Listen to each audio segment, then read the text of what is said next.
नमस्कार साथियों, कैसे हैं आप? आशा करता हूँ आप बहुत अच्छे होंगे।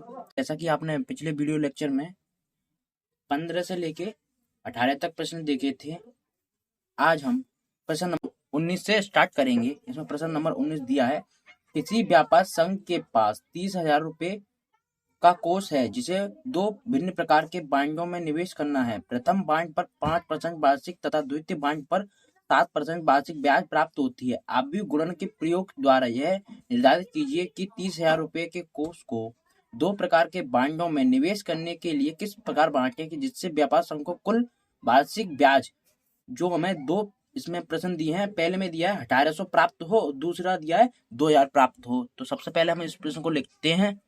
तो जैसा कि हमने प्रश्न नंबर 19 में जो इम्पोर्टेंट तथ्य दिए थे उनको लिख लिया है। तो यहाँ समझिए, व्यापार संघ के पर कुल कोष है 30,000 रुपये, उसको दो बांडों में निवेश करना है। व्यापार संघ को प्रथम बांड में प्राप्त ब्याज दर होती है 5% और व्यापार संघ को द्वितीय बांड में प्राप्त ब्याज दर होती है 7%। ज्ञात करना है इसमें व्यापार संघ को कुल प्राप्त वार्षिक आय, ए जब 1800 दियो हो, बी जब 2000 दियो हो। तो हम इसको आव्यूह गुणन के प्रयोग से कैसे करेंगे? हम हल में लिखेंगे, माना व्यापार संघ प्रथम बांड में निवेश करता है। कितना करता है? एक्स। तो द्वितीय बांड में व्यापार संघ द्वितीय बांड में निवेश करता है। जब व्यापार संघ ने प्रथम बांड में एक्स निवेश कर दिया, हमारे पास कुल धनराशि थी 30,000 रुपये। तो हम 30,000 में से यदि एक्स को हटा देंगे तो द्वितीय बांड में निवेश करेगा कितना? 30,000 कुल थी, उसने प्रथम बांड में एक्स निवेश कर दी, तो ये हमारे द्वितीय बांड में आ गई। अब हम इसे आव्यूह गुणन से करेंगे। तो आव्यूह गुणन के लिए सबसे पहले यहाँ लिखेंगे हम निवेश, यहाँ लिखेंगे ब्याज दर, यहाँ लिखेंगे कुल प्राप्त वार्षिक आय। तो निवेश है हमारा प्रथम बांड में, तो इसको हम पंक्ति आव्यूह बनाएंगे निवेश को। तो प्रथम बांड में कितना है? एक्स। यहाँ देता हूं मैं प्रथम बांड और ये द्वितीय बांड। प्रथम बांड में उसने एक्स निवेश किया है, द्वितीय बांड में कितना किया था? 30,000 माइनस एक्स इंटू, इसको मैं स्तंभ आव्यूह बनाऊंगा ब्याज दर को। ब्याज दर कितनी है? प्रथम बांड में कितनी दी हमें उसने? 5% प्रथम बांड में, और द्वितीय बांड में कितनी है? 7%। बराबर किसकी है? कुल वार्षिक आय। तो पहले हम ए को लेंगे, फिर हम 2000 को लेंगे। तो हम लेते हैं ए को। ए कितनी है? 1800। अब हम इस पंक्ति का गुणा इस स्तंभ में करेंगे। तो करते हैं गुणा, 5% गुणा एक्स प्लस 30,000 माइनस एक्स का गुणा करेंगे 7% में, तो 30,000 माइनस एक्स इंटू 7% बराबर 1800।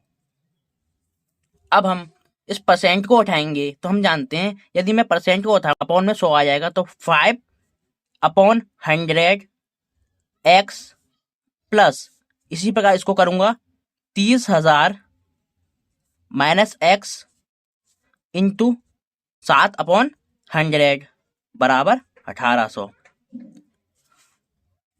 अब मैं इसे एलसीएम लेके सॉल्व करूंगा, तो इसमें 100 एलसीएम आ जाएगा हमारा।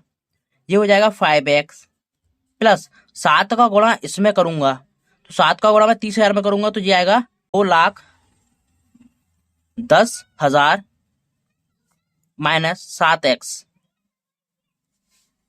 बराबर 1800। अब मैं इस 100 का गुणा इसमें करूंगा, तो ये प्राप्त होगा। मैं इसको घटाऊंगा, 5 में से 7 घटाऊंगा, ये आएगा -2x प्लस 2,10,000 10,000 बराबर ये हो जाएगा, इसका जमा करूंगा मैं 1,80,000। अब 2,10,000 को मैं उधर 75 करूंगा तो 2x बराबर 1,80,000 माइनस 2,10,000। अब मैं 1,80,000 में से 2,10,000 घटाऊंगा तो ये आ जाएगा माइनस 30,000। अब मैं इसे 2 से काट दूंगा तो x बराबर हमें हो जाएगा 15,000। ये 15 बार कट जाएगा तो लिख देता हूं व्यापार संघ को प्रथम बांड में 15,000 रुपए निवेश करने होंगे।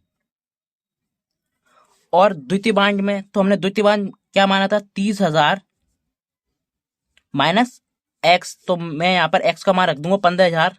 30,000 माइनस 15,000 तो बराबर कितना आ जाएगा ये 15,000 के। तो व्यापार संघ को द्वितीय बांड में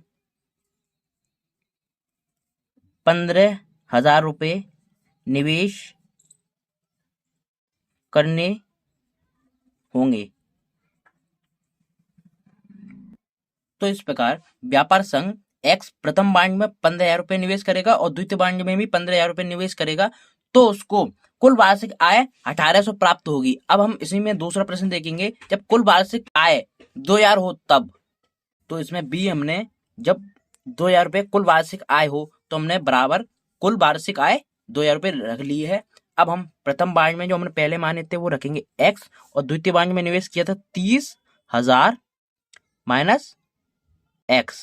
प्रथम बांड में ब्याज दर थी 5% और द्वितीय बांड में ब्याज दर थी 7%। तो इसी प्रकार पिछले प्रश्न की तरह इस पंक्ति का गुणा इस स्तंभ में करेंगे। तो करते हैं गुणा 5% गुणा x plus 30,000 minus x into 7% बराबर कितना है। तो हम इस परसेंट को उठाएंगे तो ये आ जाएगा 5x upon 100 plus 30,000 minus x into 7 upon 100 equals to 2,000। तो हम इसको एलसीएम लेके सॉल्व करेंगे तो 5x प्लस इसमें 100 एलसीएम आ जाएगा तो 5x 7 का गुणा इसमें करेंगे तो 2,10,000 माइनस 7x पिछले प्रश्न की तरह बराबर 2,000। ये 100 होगा तो 5x प्लस 2,10,000 माइनस 7x बराबर जब 100 का गुणा हम 2,000 में करेंगे तो ये आएगा 2,00,000।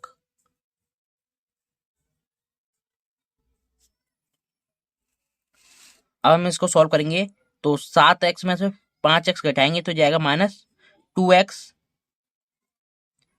2,10,000 को उधर 75 करेंगे और 2,00,000 में से घटाएंगे तो ये आएगा माइनस 10,000।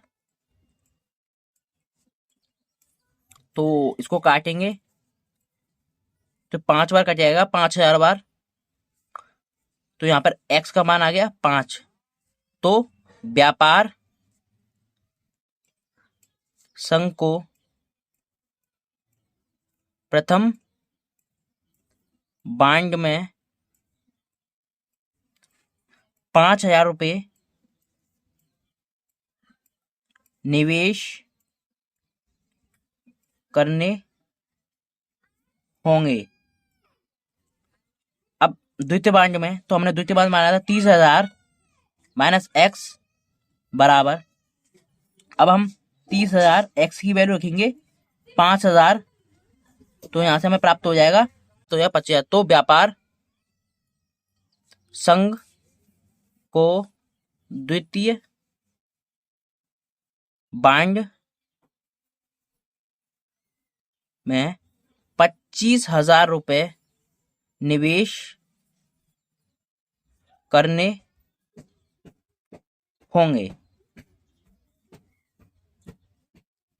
तो इस प्रकार आपका प्रश्न नंबर 19 खत्म होता है। तो इसमें प्रश्न नंबर 20 है, किसी स्कूल की पुस्तक की दुकान में 10 दर्जन रसायन, 8 दर्जन भौतिक विज्ञान तथा 10 दर्जन अर्थशास्त्र की पुस्तकें हैं। इन पुस्तकों का विक्रय मूल्य क्रमशः 80, 60 और 40 प्रति पुस्तक है। आव्यूह बीजगणित के प्रयोग द्वारा ज्ञात कीजिए कि सभी पुस्तकों को बेचने से दुकानदार को कुल कितनी धनराशि प्राप्त होगी। तो सबसे पहले हम इस प्रश्न को लिखेंगे। तो इस प्रकार हमने प्रश्न नंबर 20 को लिख लिया है। इसमें जो इम्पोर्टेंट तथ्य थे वो हमने लिख लिए हैं। रसायन विज्ञान की पुस्तकें दी हैं 10 दर्जन, भौतिक विज्ञान की पुस्तकें दी हैं 8 दर्जन, अर्थशास्त्र की पुस्तकें दी हैं 10 दर्जन और प्रति पुस्तकों का मूल्य क्रमशः 80 रुपये, 60 रुपये और 40 रुपये दिया है। और हमें इसमें ज्ञात करना दुकानदार को कुल कितनी धनराशि प्राप्त हुई। तो यहाँ देखिए जो हमें मूल्य दिया है ये प्रति पुस्तकों का दिया है और यहाँ जो हमें पुस्तकें दी हैं जो हमें दर्जन में दी हैं। हम जानते हैं कि 1 दर्जन बराबर 12 पुस्तकें। 1 दर्जन में 12 पुस्तकें होंगी। ये कितनी है? 10 दर्जन। हम 12 का गुणा इन सभी पुस्तकों में कर देंगे तो हमें पुस्तकों की संख्या प्राप्त हो जाएगी कि हमारे पास कितनी पुस्तकें हैं। तो 12 का गुणा करते हैं, इसके आएगा हमारा 120, ये आएगा हमारा 96 और ये आएगा मेरा 120। अब हमें आव्यूह गुणन के प्रयोग से कुल लाभ निकालना है जो दुकानदार को बेचने पर होगा इन सभी पुस्तकों को।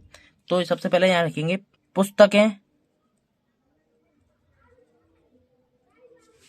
यहाँ लिखेंगे पुस्तक मूल्य, यहाँ लिखेंगे कुल प्राप्त धनराशि।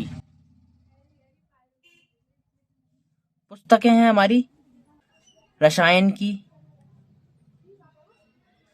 भौतिक और अर्थशास्त्र। रसायन की कितनी है? 120, भौतिक की कितनी है? 96, अर्थशास्त्र की कितनी है? 120 इंटू प्रति पुस्तक मूल्य कितना दिया है? ये दिया है हमें 80 रसायन विज्ञान का, 60 भौतिक विज्ञान का, 40 अर्थशास्त्र का। तो लिखेंगे ये किसके बराबर है? कुल धनराशि के। तो हमें ये धनराशि ज्ञात करनी है तो हमने माना वो धनराशि x है। अब हम इस पंक्ति का गुणा इस स्तंभ में करेंगे तो हम 120 का गुणा करेंगे इस 80 में तो ये आएगा मेरा 9,600 प्लस 96 का गुणा करूंगा मैं 60 में, ये आएगा 5,760 प्लस 120 का गुणा करूंगा 40 में तो ये आएगा 4,800 बराबर x। अब मैं इन सभी को जोड़ दूंगा तो ये आएगा मेरा 2,160 बराबर x। तो दुकानदार को इन सभी पुस्तकों को इस भाव पर बेचने पर कुल 2,160 रुपए की धनराशि प्राप्त होगी। इसी प्रकार आपका प्रश्न नंबर 20 समाप्त होता है।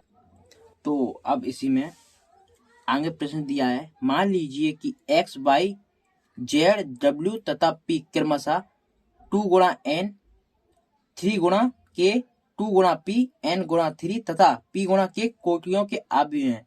नीचे दिए गए प्रश्न संख्या 21 तथा 22 में सही उत्तर चुनिए। इसको लिखते हैं। तो इस प्रकार हमने लिख लिया है x आव्यूह की कोटि दी है 2 गुणा n, y आव्यूह की कोटि दी है 3 गुणा k, z आव्यूह की कोटि दी है 2 गुणा p और w आव्यूह की कोटि दी है n गुणा 3 और p आव्यूह की कोटि दी है p गुणा x। तो इसमें प्रश्न नंबर 21 है। प्रश्न नंबर 21 में कहता है p प्लस w y के परिभाषित होने के लिए n, k तथा p पर क्या प्रतिबंध है। तो हमें 4 ऑप्शन दिए हैं इसमें। तो हम इसको सॉल्व करेंगे। तो हल में लिखेंगे P Y plus W Y. तो यहाँ से हम यदि y कॉमन ले लें तो यहाँ से प्राप्त होगा हमें p प्लस डब्ल्यू। अब हमें इन दो आव्यूह को जोड़ना है, तो हमें p प्लस डब्ल्यू आव्यूह की कोटि पता होनी चाहिए जो हमें प्रश्न में दे रखी है। तो p आव्यूह की कोटि कितनी दी है, p गुणा k, और w आव्यूह की कोटि कितनी दी है, n गुणा 3। तो आप इसे उदाहरण से समझिए। मान लीजिए p बराबर कोई आव्यूह दिया है आपको, ये दिया है a11, a12, a21, a22। ये 2 गुणा 2 क्रम का आव्यूह है। कोई दूसरा आव्यूह दिया है w बराबर b11, b12, b21, b22। ये भी 2/2 कोटि का आव्यूह है। अब हमें इनका योग ज्ञात करना है।